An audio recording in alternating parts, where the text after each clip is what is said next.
ஒரு ஊரில் உணவு ஒரு சாப்பாட்டை ஒரு போலி டோக்கன் கொடுத்து வாங்க வந்த ஒரு பெண்மணி. அந்த பெண்மணியை அடையாளம் கண்டு நடவடிக்கை எடுப்பதற்காக வேண்டி அங்கே ஒரு விசாரணை நடத்தப்பட்டது. அதுவும் காணொலிகளிலே நிறைய பகிரப்பட்டது, நாம் பார்த்திருக்கிறோம்.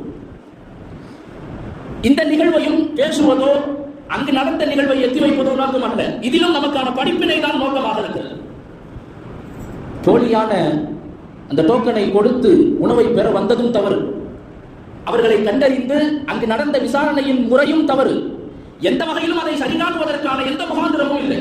ஆனால் இதில் நடந்த ஆக பெரிய தவறு என்னவென்றால், இந்த பெண்ணை விசாரித்த முறையாக இருக்கட்டும், பர்தாவை இந்த நிகாபை விலக்கிய விதமாக இருக்கட்டும், இது முழுக்க முழுக்க அநாகரீகமானது, மார்க்கத்திற்கு புறம்பானது.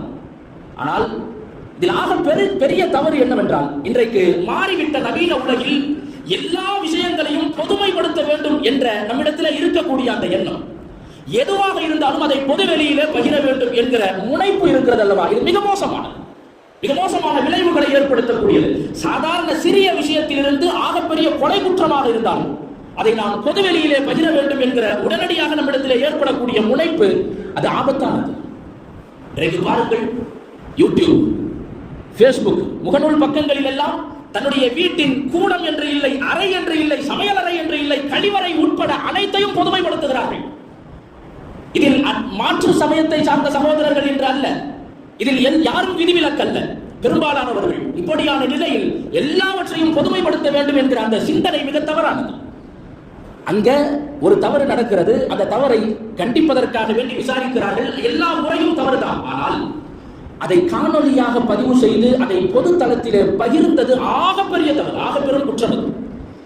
இந்த காணொலி மட்டும் வராம இருந்திருந்தா இது உள்ளூர் பிரச்சனை, உள்ளூர் சார்ந்த பிரச்சனை, அது தவறுதான்.